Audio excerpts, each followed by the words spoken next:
Maka malaikat maut turun ke sini. Makanya ketika sakaratul maut sudah datang, maka yang baca Quran hentikan. Kenapa? Oh, memang gitu, ya. Jangan semakin kencang. Ayo Pak, insya Allah Pak, gitu. Al-Baqarah Pak, Al-Baqarah Pak. Al-Kahfi, Al-Kahfi. Enggak lah. Yang baca Quran berhenti dulu. Kemudian digantikan dengan kita mentalkin. Antum agak ke sana dikit. Masya Allah ya. Orang yang meninggalnya kooperatif ini.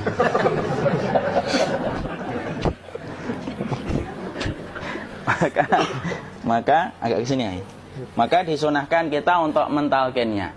Nanti ketika mentalkin jangan terlalu sering, jangan terlalu membebani.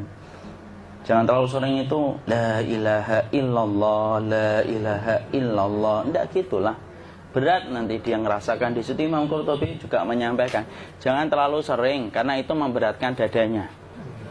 Jadi ketika mentalkin, saya sampaikan, boleh diganti atau enggak Ustadz? Enggaklah, talkin itu ibadah. Ibadah itu tauqifiyah. Tauqifiyah itu enggak usah diganti. Karena Rasulullah mengatakan, lakinu ala mautakum la ilaha illallah. Talkin orang yang meninggal di antara kalian dengan la ilaha illallah. Enggak usah diganti Allah Ustadz yang lebih singkat, lebih pendek. Enggak usah. Subhanallah Ustaz, enggak usah. Kenapa? Karena talqin sudah ditetapkan ucapannya oleh Nabi, begitulah kita mencontohnya. Jadi enggak usah diganti. Cara mentalqin, jadi kalau keadaan sudah tenang, tolong kalau sudah sakaratul maut jangan ditinggalkan. Karena sesungguhnya pertempuran setan itu pada detik-detik kematian semacam ini, dan betul-betul berusaha untuk menjadikan dia murtad. Nanti makanya di situ di buku nanti dibahas kan, pertempuran setan itu sampai detik-detik orang mau mati itu sudah ayo kufur, murtad aja tuh, kamu sakit kan? Nah, itu kayak gitu. Makanya jangan ditinggal. Capek gitu kok nggak meninggal gitu ya. Udah gantian mas. Dan jangan kemudian meninggalkannya. Mangkat dulu gitu. Enggak janganlah. Terus ditampingi terus. Kalau bisa ya sudahlah, berikan waktunya kita untuk sementara waktu itu betul-betul berkhidmah kepada orang yang kita cintai terakhir kalinya. Cara kita kemudian mentalkin adalah, yaitu adalah di sebelah kanannya la ilaha illallah. Biarkan dia mencerna dulu, tidak usah buru-buru kemudian kita langsung nimpali lagi. Dia mencerna dulu sembari kita doakan, peluk, ya Allah dimudahkan gitu. Kalau ada orang yang bisa ngucapin la ilaha illallah, itu siapa yang memberikan itu Ustaz? Yang memberikan kekuatan Allah Pak. Karena ngomong aduh aja sudah tidak mampu. Makanya Allah berfirman dalam surat Ibrahim, yusabbitullahu alladhina amanu bil qawli tsabit fil hayatid dunya wa fil akhirah. Allah teguhkan perkataan orang yang beriman dalam kehidupan dunia dan akhirat. Dunia itu ya ketika menjelang kematiannya. Makanya dia bisa ngomong la ilaha illallah. Sebenarnya ngomong aduh aja udah gak mampu. Kalau bisa ngomong, dia mesti ngomong aduhnya dulu. Tapi Allah yang menggerakkan. Ngomong la ilaha illallah. Makanya makana akhiru kalamihi la ilaha illallah dakhalal jannah. Barang siapa akhir kalamnya itu adalah la ilaha illallah, pasti masuk surga. Makanya kita lagi la ilaha illallah. Dah. Cara dulu. Enggak usah minta diburu-buru ya. Enggak usah gini. Ayo la ilaha illallah. Ayo.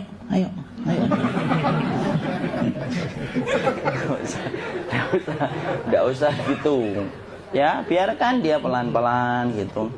Ayo tapak, ya Allah capek saya Pak. Enggak usah gitu. Dia ucapkan la ilaha illallah. Kemudian dia mencerna. Lalu kalau dia sudah mengatakan, untuk mengatakan la ilaha illallah. Ya, kalau sudah mengatakan la ilaha illallah, berarti sudah. Enggak usah ditalkin lagi, enggak usah. Belum meninggal juga Ustaz? Enggak apa-apa, biarin aja. Dia di situ aja. Kecuali dia ngomong lagi dan enggak usah diajak ngomong, alhamdulillah ya Pak, ya Allah gitu. Terus dia jawab, alhamdulillah. Itu berarti ucapan terakhirnya alhamdulillah. Atau ketika habis ditalkin la ilaha illallah, dia ngelihat air. Nah, itu berarti ucapan terakhirnya air. Talkin lagi. Nggak usah marah. Aduh Pak minta air. Mau minta air nanti aja dikubur gitu loh. Jangan gitu. Biarin aja. Jangan kemudian setelah la ilaha illallah La ilaha illallah. Terus, ayo tutup, awas ya ngomong lagi ya. Nggak usah gitu juga. Maka kemudian setelah la ilaha illallah sudah, nggak usah diajak ngomong gitu. Terus kemudian nggak usah ada anaknya perempuan, ya Allah Pak, sudah bisa ngomong la ilaha illallah, usah gitu. Cukup dalam hati alhamdulillah gitu. Diam kita dengerin gitu. Disitulah nanti biasanya tadi detik dia terakhir. Dia nanti ngeliat di sini Pak, prosesnya itu. Nanti kaki langsung sebagian jempol dingin dia. Kaki, telapak kakinya langsung kalau kita geningkan dingin kayak kaki yang kena AC langsung. Kemudian dia langsung ningkup gini, dikit dia, mulai kaku dia. Atau kalau enggak, gini dia. Langsung kayak jatuh, kayak kepala nanti yang paling terakhir. Kepala itu pasti ada gerakannya Pak, ini meninggal itu. Pasti gitu. Pasti gitu. Karena apa? Sudah tidak ada beban ruh yang menahannya. Ya, cabut ya, set pelan, maka kemudian malaikat itu. Tapi tetap sakit lah, walaupun dikatakan ringan, tetap sakit. Maka kemudian sakit gitu, ngelewatin sini, jantung kemudian sudah tidak berfungsi, kemudian ginjal Pak, ngelewatin ginjal tidak berfungsi. Bapak bayangkan kan, kalau yang pernah sakit batu ginjal Pak, sepakat nggak kalau kita batu ginjal itu sakitnya luar biasa Pak? Itu baru titik batu kecil di ginjal. Kita bisa bayangkan tiba-tiba ginjal tidak berfungsi. Sakitnya kayak apa Pak? Tiba-tiba ginjal nggak berfungsi, pankreas naik, kemudian tek jantung. Jantung ini dia masih hidup dia, di sininya masih hidup walaupun jantungnya sudah berhenti. Naik. Kemudian mata, dia ngelewatin mata. Organ tubuh yang paling setia sama ruh itu mata. Maka kemudian mata dia ngelihat dia, set. Ngelihat set keluarnya, set naik dia. Ya dilihat ini sama dia. Makanya Rasulullah mengatakan innar ruha idza qubida tabi'ahul basar. Ruh itu kalau dicabut, mata itu ngikutin kemana perjalanan ruh itu. Makanya ada yang meninggalnya gini. Ya itu bukan tanda su'ul khatimah. Itu tanda fitrahnya mata ngikutin ruh. Atau kemudian bukanya sedikit. Ada yang kayak senyum Pak. Ada yang kesini yang keringetan. Nah itu tanda husnul khatimah. Ada yang senyum. Jadi sakitnya setelah selesai itu plong gitu loh. Makanya kemudian ada yang tersenyum. Maka itu tanda. Kalau kita ngelihat orang yang membuka mata kayak gini, tidak usah takut. Cepat-cepat kemudian kita nanti tutup. Biasanya kalau terlalu lama, itulah yang menjadikan ini tidak bisa ditutup. Makanya harus pakai kapas akhirnya. Karena apa? Karena pas meninggal nggak langsung ditutup. Biasanya karena perawat takut, dokternya juga nggak tahu itu, dibiarin itu. Makanya ada beberapa mata yang ditutup pakai tensoplas kan? Sebenarnya kalau langsung bisa nutup dia, fitrahnya nutup mata itu. Jadi kemudian kita baca Allahumma firlahu warhamhu wa'afihi wa'fu'anhu atau bismillah wassalatu wassalamu ala rasulillah, tutup. Bismillah. Tidak usah takut. Kecuali buka lagi ya, ini baru kita kabur bareng. Kalau buka lagi Pak, insya Allah Pak, ya Allah ya kita kabur bareng-bareng Pak. Diusap Pak, diusap gini. Ini enggak disenggol gini enggak. Begini kan, sudah meninggal dunia. Tangan boleh begini, boleh diluruskan, enggak ada ketentuannya. Boleh gini, boleh kemudian lurus. Enggak usah disalahin kalau ada yang lurus. Lu itu tangannya gimana sih? Posisikan kayak sholat. Enggak ada perintah kayak gitu. Jadi kemudian dikondisikan saja. Terus maka kemudian dipijit-pijit, akiknya dikeluarin. Kemudian jamnya dilepas, gigi palsunya dilepas kalau ada, ya. Kemudian apa setelah itu? Coba buku.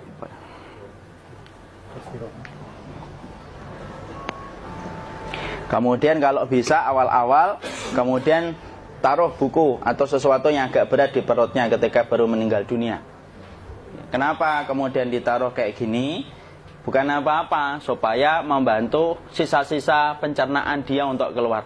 Nanti Pak, biasanya kalau kita taruh agak yang berat gini, atau kemudian kita gini-gini kan, ini udah makan belum Maki?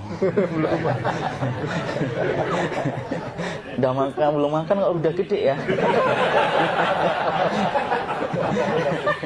Maka pencet-pencet kayak gini biasanya nanti ketika dimandikan, nah pas dimandikan diginikan saja. Aduh. Nah ini dia sudah keluar di belakang, dia gini. Terus nanti keluar dia. Nah ini keluar langsung di belakangnya. Dan memperlakukan orang kalau sudah meninggal dunia itu yang lembut gitu.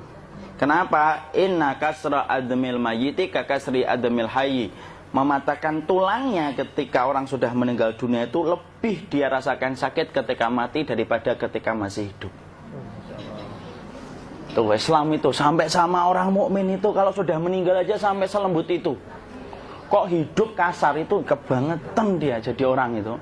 Mau sampai orang mati itu kemudian disuruh yang lembut, kalau ada aib disuruh nutup, tidak boleh diceritain. Misalkan di belakangnya beliau ini ada tompel, gagah-gagah tompelnya gede gitu, tidak boleh cerita. Masya Allah loh, sampai segitunya sunnah itu ngajarin kita untuk nutup aib. Kalau ada orang belajar sunnah sukanya buka aib, nyari-nyari kesalahan orang, sunnah yang mana dia pelajari itu, saya bingung.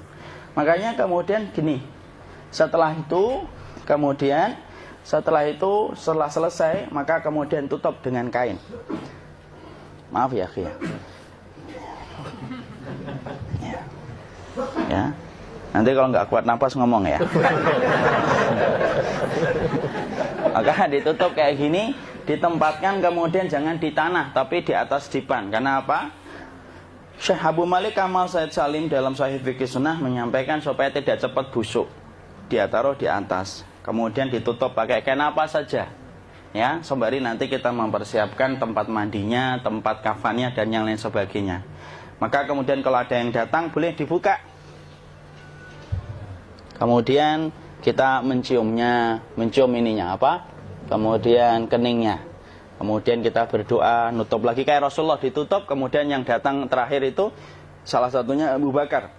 Dibuka kemudian beliau, ya Allah ya Rasulullah, engkau adalah orang yang percaya hidup dan matimu, dan tidak mungkin Allah itu mematikan engkau 2 kali ya Rasulullah. Maka kemudian ditutup kembali. Saat itu para sahabat dalam keadaan mendung semuanya. Maka disitulah kita lakukan kayak gini.